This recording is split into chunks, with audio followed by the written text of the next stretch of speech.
स्थिति है, नगर परिषद का चुनाव है और जब से नगर परिषद की स्थापना हुई है और जब से हम लोगों की चेतना जगी है तब से हम लोगों ने जो बक्सर के लोगों की समस्या है और बक्सर की लोगों की मांग है, हमने हर वक्त नगर परिषद के कार्यपालक पदाधिकारी हैं या जो प्रतिनिधि रहे, हमने हर समस्या से अवगत कराया है। और वर्तमान कुछ दिन पहले मैं आपको बता दूं कि जन जागरूकता अभियान नगर परिषद के खिलाफ हम लोग का चल रहा था और हमने उस समय भी इसमें कोई संकोच नहीं है।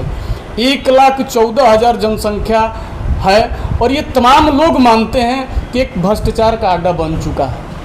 पर हम लोगों का शहर से शुरू से कार्य रहा है कि नहीं, जो जन समस्या उसको लोगों को अवगत कराया भी है।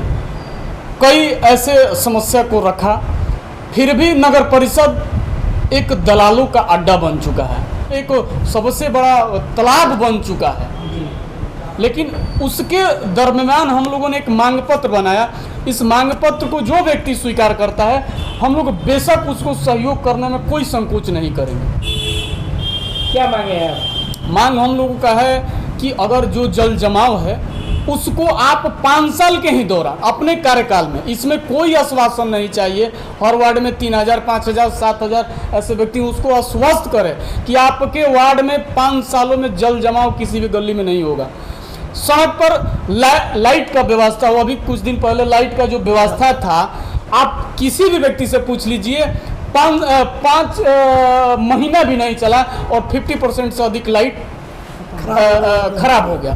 तो ये भी एक बहुत बड़ा घोटाला है।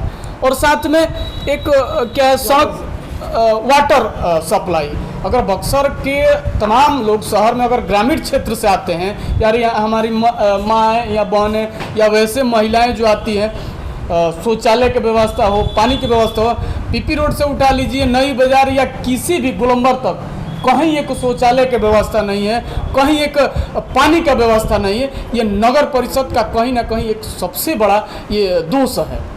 दूसरा आपको और बता दें कि गरीब बस्ती में विकास करना, अगर शांति नगर है या किला के पास हैं, वैसे जो निचले पैदान पर व्यक्ति आते हैं, उनके यहाँ भी नगर परिषद की दायित्व है कि जितना भी नगर परिषद का क्षेत्र हो वहाँ पर विकास होना चाहिए। ये भी नगर परिषद की दायित्व है।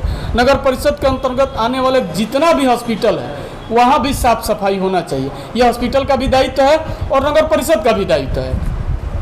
साफ सफाई वार्डों का, ये वार्ड का भी दायित्व है। जितने भी वार्ड हैं, ये भी मैं बता दूं कि इस बार जो है नए चुनाव में नगर परिषद चेयरमैन और वार्ड सदस्य का अलग अलग दायित्व है और ये दोनों लोग मिलकर सफाई का ध्यान रखेंगे। तो कहीं ना कहीं ये कहा जाए कि इसके पहले जो भी नगर पंचायत में जो भी थे, उनके द्वारा अपने कार्यों को आह्वान नहीं किया गया, कार्य को नहीं किया गया। निश्चित मैं बता दूं कि 20 सालों से बक्सर नगर परिषद की स्थापना हुई है। 20 साल में एक लड़का जवान हो जाता है, पर हमको लगता है कि अभी बक्सर शहर अभी बच्चा है। एक पीछे का कारण क्या है?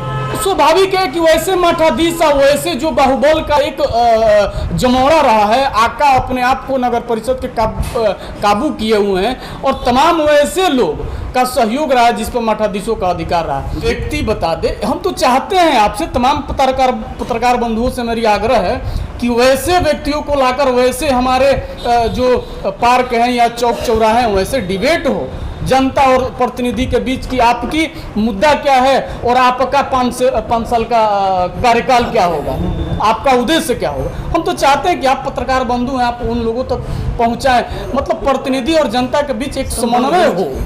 अगला मुद्दा क्या है? अगला मुद्दा है कि लोअर इनकम वाले जो हाउस के लिए उनका भी व्यवस्था किया जाए, जो उनके गरीब तबके के लोग हैं, ये भी नगर परिषद का दायित्व है। और वार्ड और शहर में साइन बोर्ड, ये भी एक बहुत बड़ा समस्या है।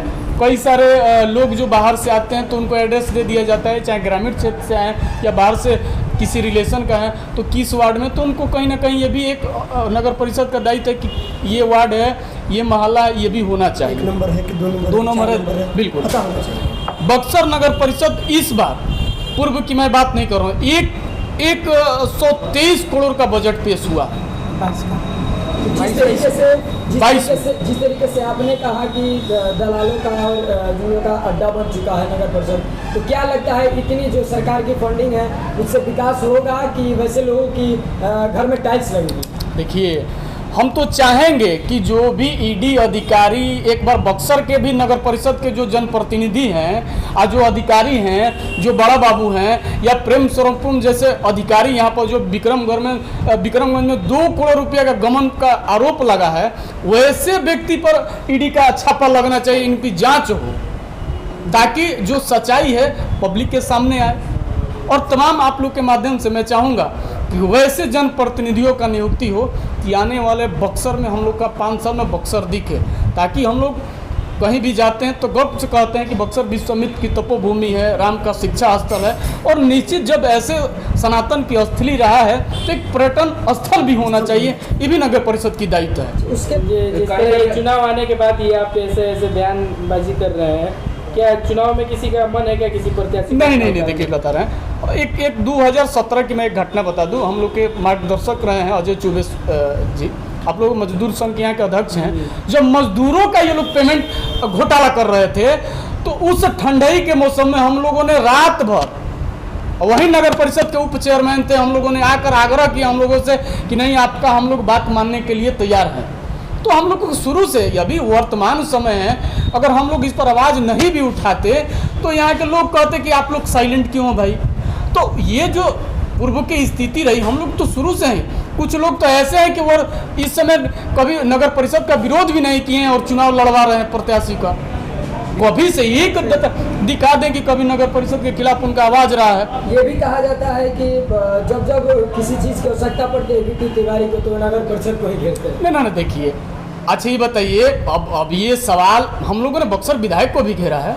बक्सर विधायक भी लोगों को शोषण करने का काम कर रहा है और उनसे तमाम लोग से हमारी आग्रह है कि आप स्वयं लोग तय करें। अगर खरीद फरोख्त भी वो समय समाप्त हो गया है और जो हमारी मुद्दा है, जो हमारी मांग है, उसके साथ जो खरा उतरेगा, हम लोग बेशक उसका सहयोग अपने साथियों से जो हमारे अपने हैं उनसे हम करेंगे।